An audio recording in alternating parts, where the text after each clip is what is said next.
dat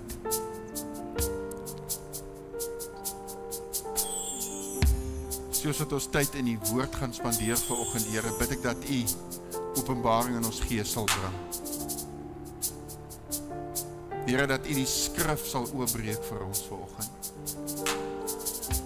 Father, that our spirits will connect with your word this morning.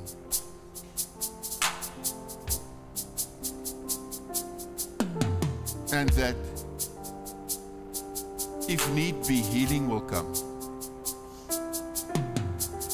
If need be, restoration will come. If need be, forgiveness will come. In the mighty name of Jesus Christ. And in dit, Here, bid ek dat U verheerlik sal word vanoggend. Deur U woord in Jesus naam. Amen.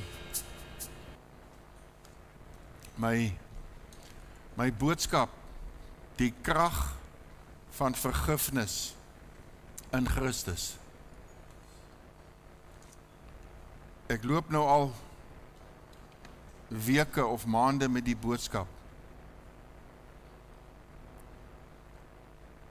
Dis 'n lang boodskap. Ek weet nie waar ek gaan stop nie, ek weet nie waar ons sal sien wat die Here wil doen, of hoe hy my lei. Want in ons lewe wat ons leef, gebeur daar baie. Ek dink as ek vanoggend vir julle moet vra, hoe was jou week? Gaan ek uiteenlopende antwoorde kry van hoe jou week was. Wat vir my opvallend is die feit dat daar altyd veranderlikes is. Ons kan ons week beplan, ons kan ons maand beplan, ons kan ons dag beplan, maar soms loop dit nie so uit. Die meeste van die tyd gebeur dit nie soos wat ons het beplan het nie. Niks bly dieselfde nie. Of bly dit vir julle dieselfde? Nope. Dit bly nie dieselfde nie. As ons kyk, ek lê baie keer, ek is geneig om hier vroeg in die oggend, in die vroeë oggendure wakker te word, enigiets van 3 uur af. En dan dink ek by myself, wat gebeur in die wêreld? Want daar's ander lande waar die son skyn en waar dit dag is. En so word lewe voortgebring, 24 uur 'n dag, 7 dae 'n week, word daar nuwe lewe voortgebring. Maar in dit is daar ook lewens wat oorgaan in die ewigheid. Soos wat ons in ons eie families ervaar, soos wat ons in ons dorp ervaar het die afgelope tyd, is daar lewens wat tot 'n einde kom. En dis die verloop van die lewe. Dit is hoe die lewe is. En in dit alles is daar 'n God. In alles wat gebeur met ons, in ons alledaagse lewe, is daar 'n God. En die woord beskryf hom as almagtig. Die woord beskryf hom as soewerein. Die woord beskryf hom as heilig. Al is ons dag chaos, bly God wie hy sê hy is. Hy is onveranderlik. Onveranderlik. Seisoene kan kom, seisoene kan gaan. Tyd kan kom, tyd kan gaan. Maar God bly wie hy sê hy is. En hy is onveranderlik. Efesiërs 4 vers 32 sê vir ons die volgende: maar wees vriendelik en vol ontferming teenoor mekaar. Vergeef mekaar soos God ook in Christus julle vergewe het. I'm going to read it in the English also, Ephesians 4 verse 32. Be kind and helpful to one another, tender-hearted, compassionate, understanding, forgiving one another readily and freely, just as God in Christ also forgave you. What a scripture. Because this scripture says we need to be kind. We need to be helpful. We need to be compassionate. We need to be understanding. Forgiving one another as Christ has forgave me. Want ons is so geneig om te sê, as iemand iets teen my doen, nee wat, ek gaan nie vergewe nie. Ek gaan hom nie vryspreek nie. Maar die Here het dit vir my gedoen. Wie is ek om daar teen te staan? Maar before I go on, I want to ask you this. And I trust that you will give me an answer. What is church?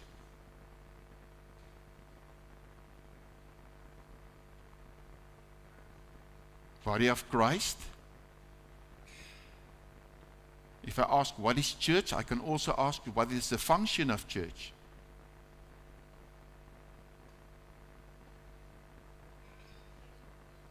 Place of worship? A place where you experience the love of God? And then my next question is it like that? Do we experience His love? What is church not supposed to be? It's very quiet. Church is not a place where you go to be affirmed. Church is a place where you learn why you need the cross. Why do we need the cross? Church is a place where we go to be corrected.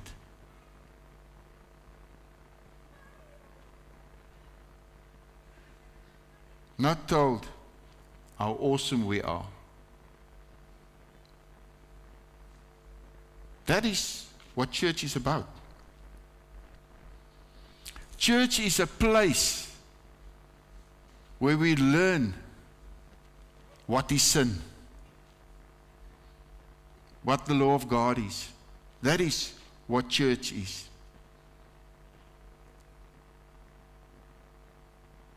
It's not a place of hype, a place of lights, of smoke,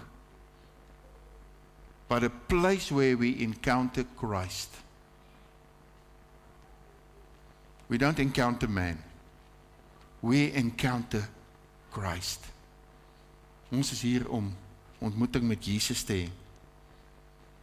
En hierdie boodskap is vir my belangrik. Hierdie boodskap vanoggend is 'n geestelike dissipline wat ons almal raak. Elkeen van ons. Jy mag vanoggend hier wees en jy luister na die boodskap, maar niemand sien dat jy emosionele pyn of seer ervaar nie. Want ons kan kom en ons kan met 'n glimlag hier sit. En ek sê nie jy moet nie.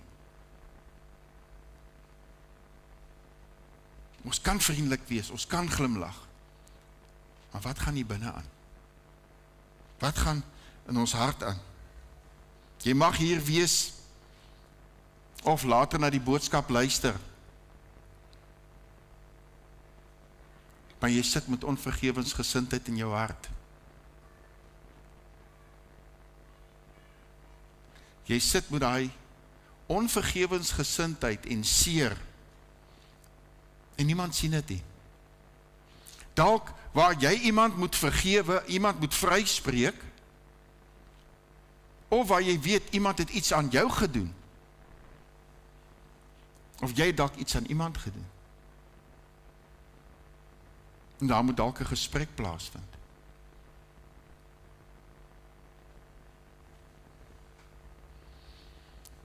op die PowerPoint wat ek hierdie Efesiërs 4 vers 32 skrif het, aan die onderkant kan julle sien, is die muur so bietjie, die pleister het afgekom.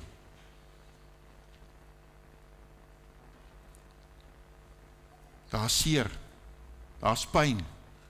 Niemand sien dit nie. Maar sodra die pleister afkom, as jy na die groter deel van die PowerPoint kyk, lyk dit mooi, maar onder dit is daar krakies, is daar stene. Lyk dit nie so mooi soos die bokant nie. Want iets het gebeur. Something shaped you from within inside.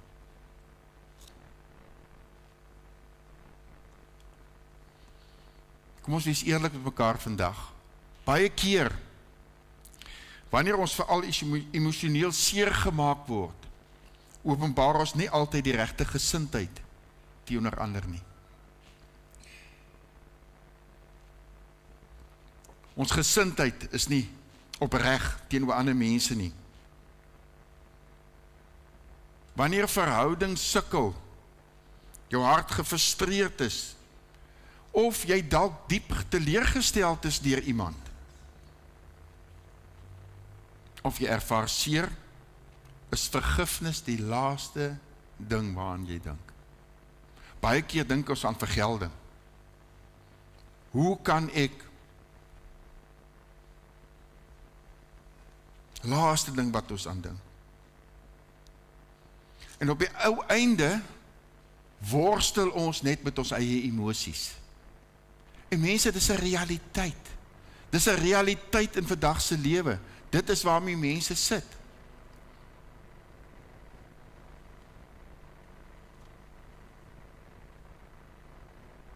Net soos wat diefstal, moord, rasisme, is onvergewensgesindheid, is sonde. Is dit 'n sonde waar ons soms lank stap om op die punt te kom om iemand te vergewe. En ek vertrou regtig dat die Heilige Gees vanoggend vir ons sal wys wat dit is om iemand werklik te vergewe. Om iemand werklik vry te spreek. And then when hard times comes and my boiling emotions threatens to spill over into all chaos, where do I run to? Where do I go for help? I need to remind myself to open the Bible. That's what I need to do. Open the Bible before I open my mouth. But we open our mouths first before we open the Bible.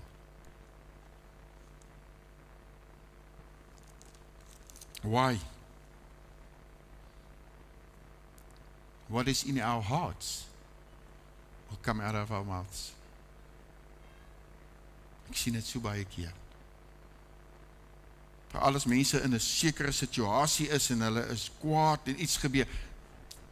Kyk dan hardloop dit. 'n Ou wat amper niks sê nie, dan moet jy hoor.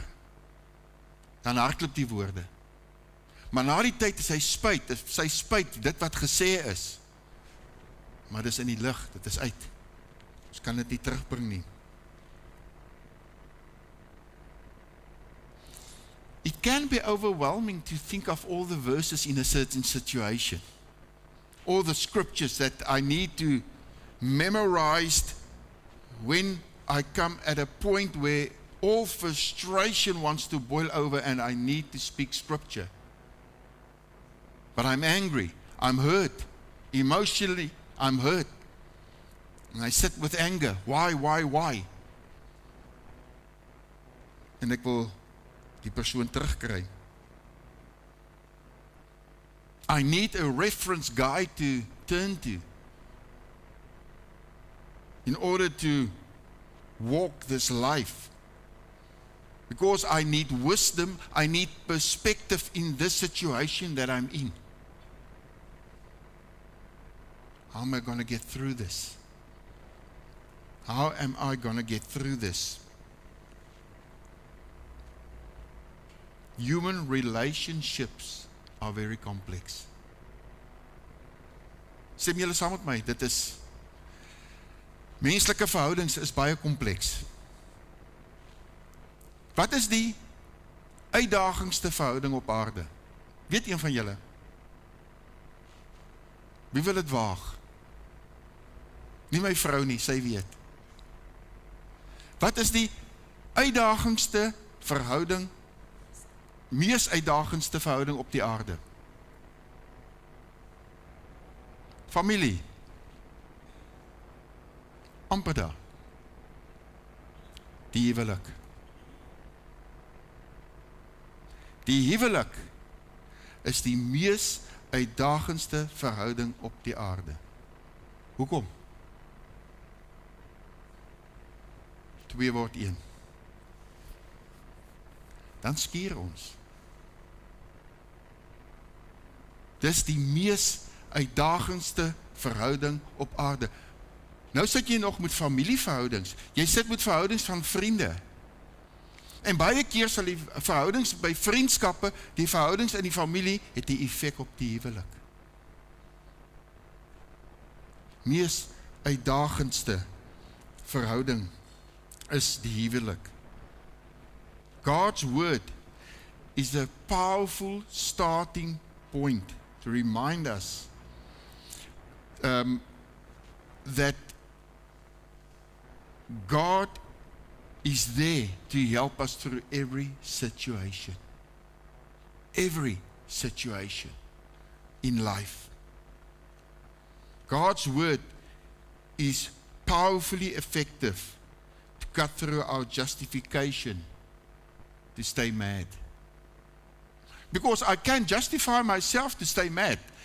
This and this and this has been done to me, so I may be mad. But when we go to God's word, it changes the whole picture. Or I can stay mad, or I want to prove my case.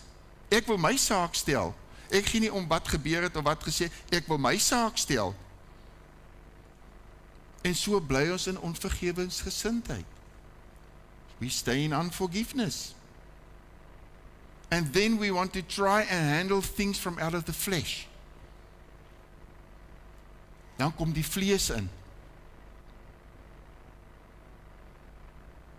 It is possible to live a different life. To live a different way. But you know what? It will require God's strength working in us so that we will have more of His strength. Dit klink so mooi.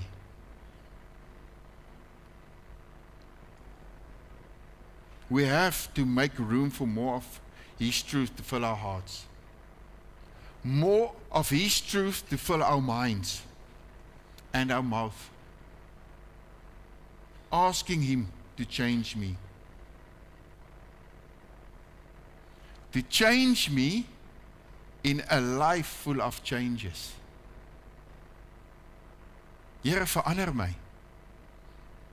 Here, maak my skoon, was my skoon in 'n lewe waar daar so baie verandering is. Kom verander my. Want die verandering in die lewe gaan nie stop nie. Die boere wat nou besig is om te stroop. Jy sal dink hy kry sy stroopers, klim in die stroop en begin stroop en hy stroop om klaar te stroop. Nee, daar's veranderlikes. Vandag kan die weer nie reg wees, dit kan reën. Môre kan 'n masjien breek. Daar's die heeltyd is daai veranderlikes. Here, hoe gaan ek in hierdie veranderlikes my in lyn kry met U woord en ek verander in die situasies.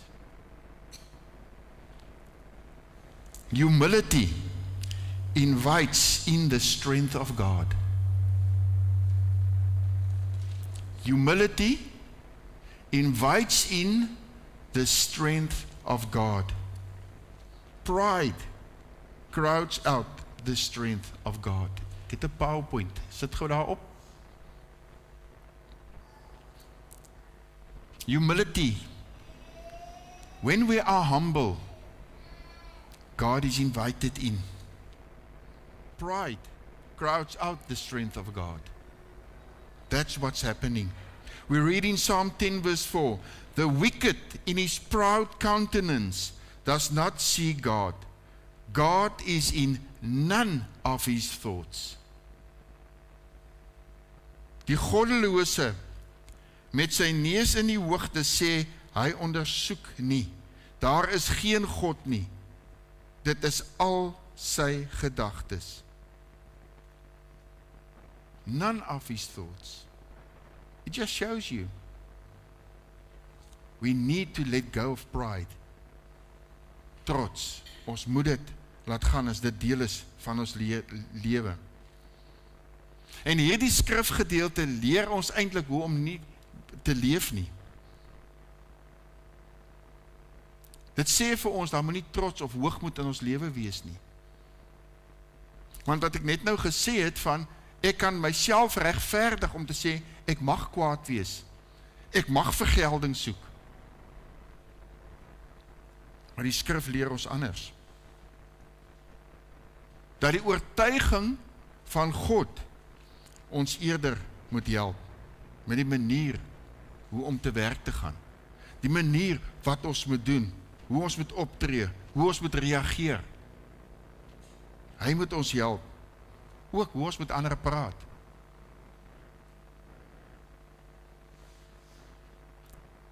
Hoe praat ek met iemand wat vir my kos vra? Hoe praat ek met iemand wat 'n behoefte het? Kyk ek neer op die persoon? Of is hy my gelyke? Want voor God is ons almal gelyk. Geen nie om wat jou beroep is nie. Voor God is ek en jy, ons is almal gelyk. Dis hoe ons mekaar moet sien. En dit is die pad van wysheid. En ek weet, elkeen van ons, almal van ons, wil in die vryheid wat die Here ons bied, wil ons loop. Ons wil in sy vryheid leef. Wil in sy vryheid ons lewens lei. Ons wil dit doen. Want in dit van daar transformasie in ons gees plaas, van daar verandering in ons gees plaas, waardeur die woord van God plaasvind. En dit wat verhoudings ons bied. Want soos wat ek met mense gesels, en ek praat nie van in die kerk nie, ek praat van buite die kerk ook. Verhoudings is moeilik. Verhoudings is seer. Verhoudings sukkel. Baie onvergewensgesindheid. Baie. En weet jy wat, dit kan jou uit die hemel uithou. Die woord sê dit.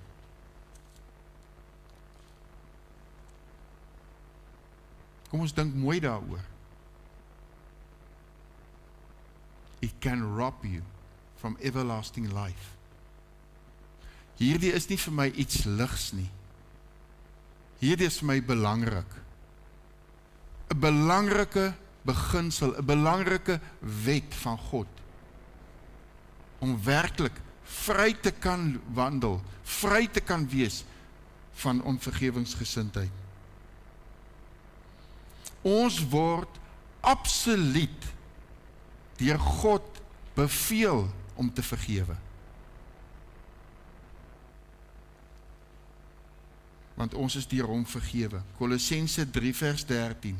Verdra mekaar en vergewe mekaar as die een teen die ander 'n klag het. Soos Christus julle vergeef het, so moet julle ook doen. Vergewe mekaar as die een teen die ander 'n klag het. Daar is 'n onmiskenbare verband tussen wat ons werklik glo. Dit wat waar is oor vertikale vergifnis, dit is tussen God en my, en horisontale vergifnis tussen my en jou, tussen mense. Charles Spurgeon het gesê die volgende: To be forgiven is such sweetness that honey is tasteless comparison with it. But yet there is one thing sweeter still, and that is to forgive. As it is more blessed to give than to receive, so to forgive rises a stage higher in experience than to be forgiven.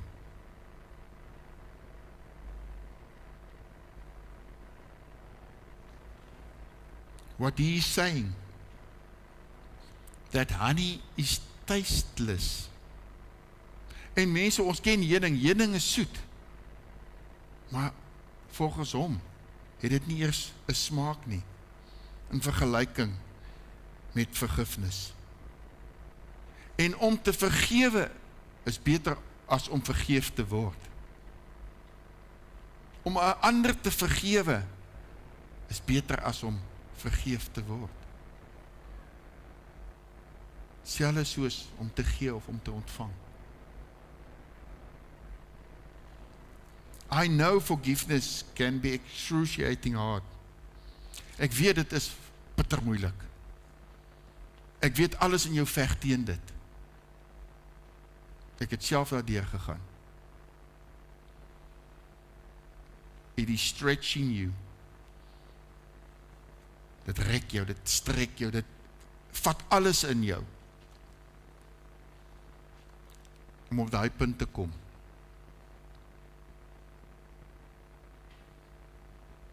Dit kan ook gesien word as die mees, the most unfair of God's commandments. Why me? Why must I do it? I didn't do anything wrong. He did it or she did it to me. It can look like the most unfair of all God's commandments. But who is asking you to forgive? Not me. God. God. Hy vra jou om te vergewe. Hy vra jou om vry te spreek. Die een wat jou geskape het. God Almagtig, God Almighty. The Father of compassion. He asks you to forgive. And then, God of all comfort, because you will experience a freedom when you have come to that place of forgiveness. En soos dat ons onsself deur dit laat gaan, deur die proses om te vergewe, sal jy 'n vryheid ervaar wat jy nie geken het nie. A freedom that you have never known.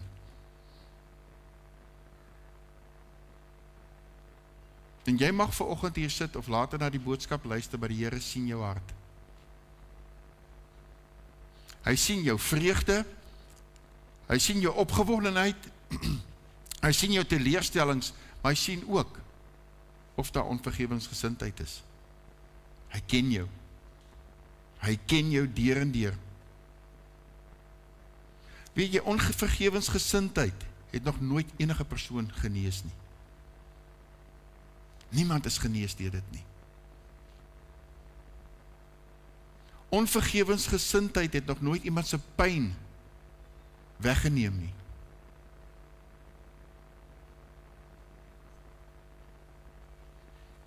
Onvergewensgesindheid het nog nooit 'n hart, 'n stikkende hart, heel gemaak nie. Maar God, wat beide vergifnis gee en vergifnis eis, verwag dit van ons. Hy verwag dit van my en jou.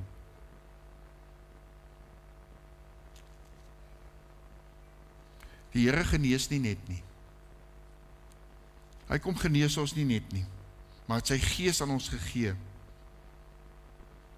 wat in ons woon, om ons in ons swakheid te help. Want uit eie krag kan ek vir jou verseker, gaan jy dit nie reg kry nie. Jy het hom nodig. You need Christ to help you through it. Want wanneer vergifnis onmoontlik voel, kom God, deur die werking van die Heilige Gees, en tree in om ons te help. Hy tree in om my en jou te kom help. Dis wat hy doen. En vergifnis beteken nie, die een wat jou seer gemaak het, is vry van die gevolge of hulle aksies nie, glad nie, of hulle sonde nie, want dis sonde, dit wat hulle gedoen het is sonde. Ons weier egter om wraak te neem. Ons weier dit, om matig of kwaad te wees. Ons doen dit, deur God te vertrou, hom te vertrou, elke tree van die pad, om daarmee te deel, volgens sy geregtigheid, volgens sy genade, as ook in sy tyd. So belangrik. And when we move out of his timing, it will go bad. Alles in sy tyd.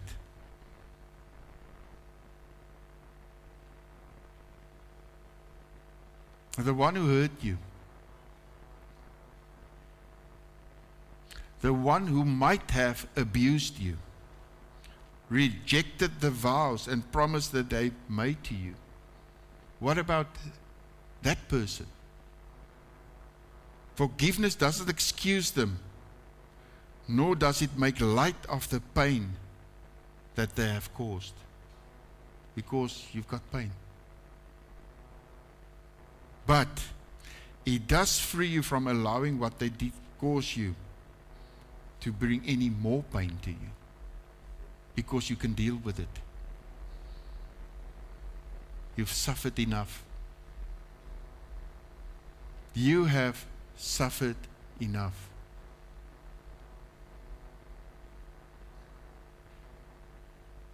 We need to turn to God with it.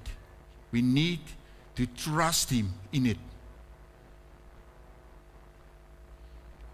To give him room, or to leave room for him in our spirit, to come and do only what he can do. And that is to heal us, to restore us to the fullness of what he has for us. Romans 12 verse 19 and 18. If it is possible. The scripture is so interesting. If it is possible, as much as depends on you, live peacefully with all men. Beloved, do not avenge yourselves, but rather give place to wrath, for it is written, vengeance is mine, I will repay, says the Lord.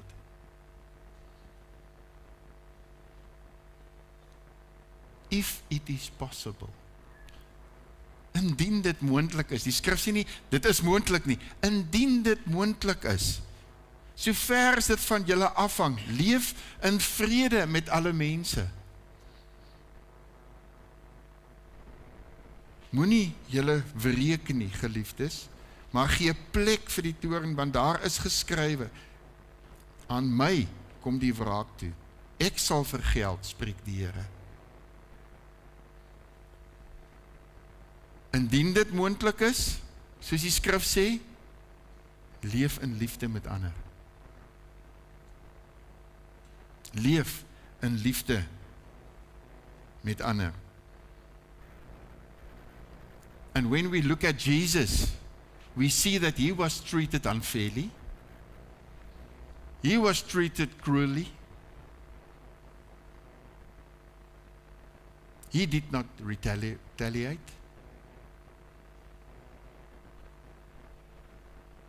He just let God have the final word. And that's what I want to ask you this morning. Let God have the final word. So we must let God have the final say. We need to follow in his footsteps. Ons moet hom volg. Ons moet doen dit wat hy vir ons sê. Sodat ons in die vryheid kan kom wat hy het. Let's just close our eyes and stand before God.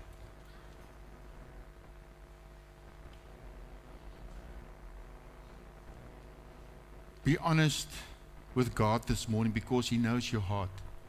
Hy ken jou hart. Hy weet presies wat in jou hart aangaan. Hy ken nie elke deel. Wil jy met jou eie hart ondersoek vanoggend? Is daar iemand wat jy moet vergewe? Is daar iemand wat jy moet vryspreek? Vader, dankie Here dat U vir ons 'n plek gee waar ons voor U kan kom. Dankie Here dat U woord vir ons leer wat dit is om te vergewe. Dat U woord vir ons leer wat dit is om vry te spreek. And Father, as you navigate us through this process of forgiving, even if it's hard, Lord, I pray, Lord, that those that come to that place of forgiveness will have a freedom like never before. Father, that they will be healed, that they will be restored, and that they will walk in the freedom and the road and the calling that you have placed on their lives, Lord. Father, where we need to be humble, and in that humbleness you strengthen us. To strengthen us to walk with our heads high, knowing that we are free. Free of sin, free of the hold that the enemy has had on us, Father. Holy Spirit, I pray that you will guide us,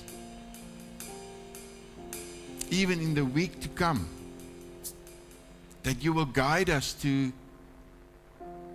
if need be, you give us a person in our spirit that we need to forgive. We can't think of it now, Lord, that we will forgive.